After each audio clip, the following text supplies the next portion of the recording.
I've never been so happy to have been so wrong. Oh my goodness. Woo! Trump wins, dude.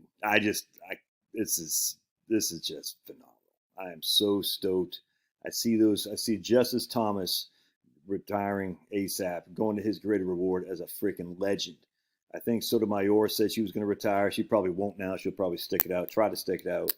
But this is great, dude. I hope John Roberts goes. How awesome it'd be if John Roberts steps down. He probably won't. But anyway, dude, I've never been so happy. I didn't watch any of the election stuff last night. I saw 2 posts on X, probably about 6 p.m. or something like that. I was supposed to go on Jazzwell, Dustin Tibbetts thing, but we got our times miscommunicated, and he wanted me to come on at 9. I said, dude, 9 o'clock's too late for me. I wake up at 5. Top of the morning to you. So I didn't follow anything. I saw 2 posts on X about 5 p.m. that one made me nervous, one made me happy. The one that made me nervous was some left-wing guy saying, ooh, my sources in Pennsylvania said the turnout for Democrats in urban areas in western Pennsylvania is stomping what happened in 2020. I said, man, if that's true, that's bad for Allegheny County and Pittsburgh and whatnot. That's the Democrats. So and then I saw another guy, though, he posted about the exit polls. Now, you always got exit polls I take with a grain of salt because exit polls were way off in 2004. I'll never forget that. I was coming back as in a tax training strategy session, tax training course in Charlotte, North Carolina for about the 5 days previous to the election. I was come back on the election day in 2004. I was driving 81 North back to Harrisonburg.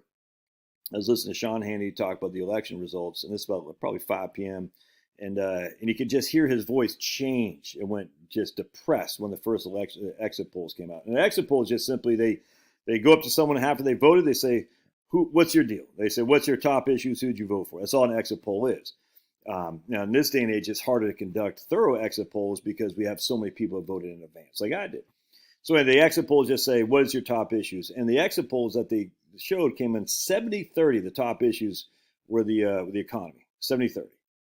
And the number 2 issue was immigration, and way down was abortion. I said, well, if that sticks, and again, who knows? We're going to win. But then I saw the guy reposted, and a guy I follow and I trust implicitly, he reposted that. I said, man, maybe Pennsylvania's not going to turn out for Trump.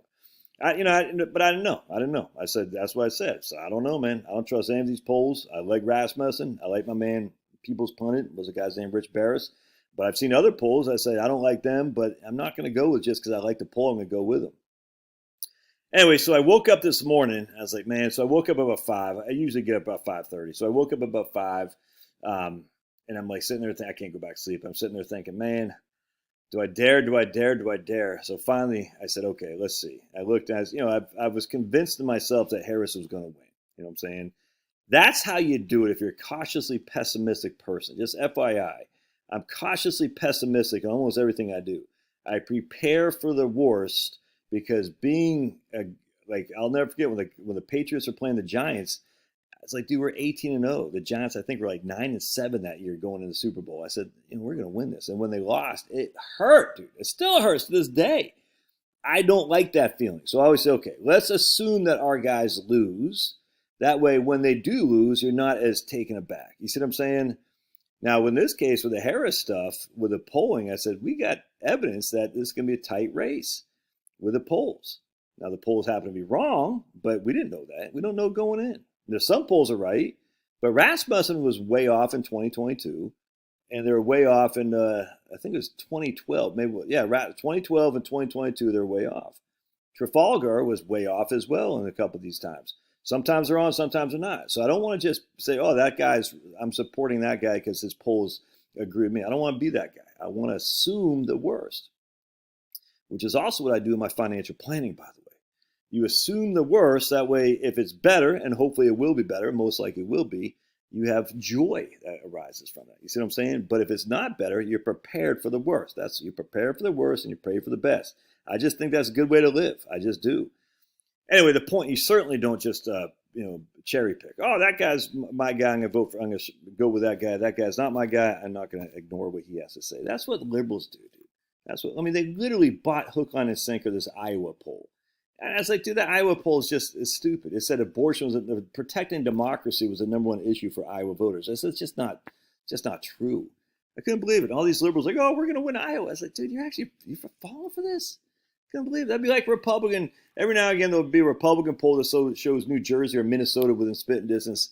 And people are like, oh, we're going to win. I was like, oh, stop. Anyway, so now we got Trump and we got the Senate. I haven't seen the exact numbers on the Senate yet, but we got the Senate. And I know we got, Sherrod Brown lost, Montana lost, West Virginia lost. So I know we got those three at least. I haven't seen Michigan, haven't seen Wisconsin, haven't seen, is New Hampshire up?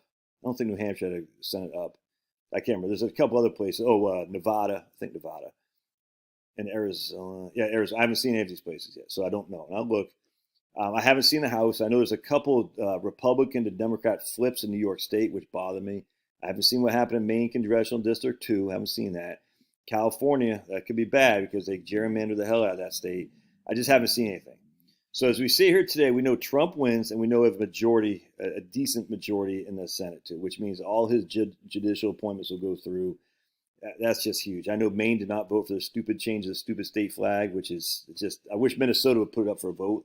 That way in Minnesota you can say, no, let's get rid of that stupid flag and go back to the way it was. So there's a pause. I haven't seen what the state legislatures are. I assume that Trump won the popular vote. That's huge, dude. The irony of all ironies, and I haven't followed this, is the facts are a lot of the blue states, a lot of the lib states, they said whoever wins the popular vote will win our electoral votes. And I just chuckle because if that's true, which it is, places like Colorado and whatnot. I don't know if Colorado actually is part of the electoral pack. I don't know, but there's like 19 states or something like that, or 18 states. They say whoever wins the popular vote wins their electoral votes. So if that's true, Trump's going to win a lot of electoral votes from blue states. And if that doesn't make you happy, I don't know what could be. Anyway, so I'm freaking stoked, dude. This is huge.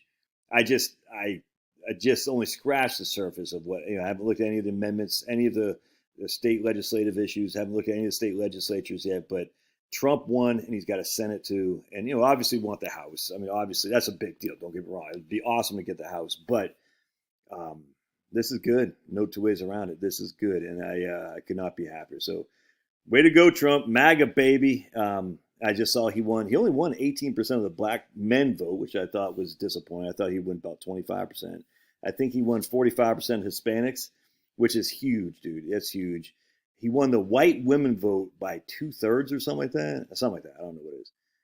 Because smart and strong white women don't vote for Trump. Or Trump doesn't know any, apparently. Like my wife, she's not smart and strong, because if she was, she would vote for Kamala.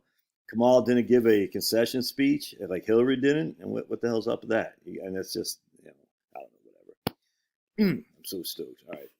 And we'll do a live stream tonight. We'll look over the results tonight because I haven't seen them yet, but I want to. All right. God bless. Be there at 7 p.m. tonight. We'll see you.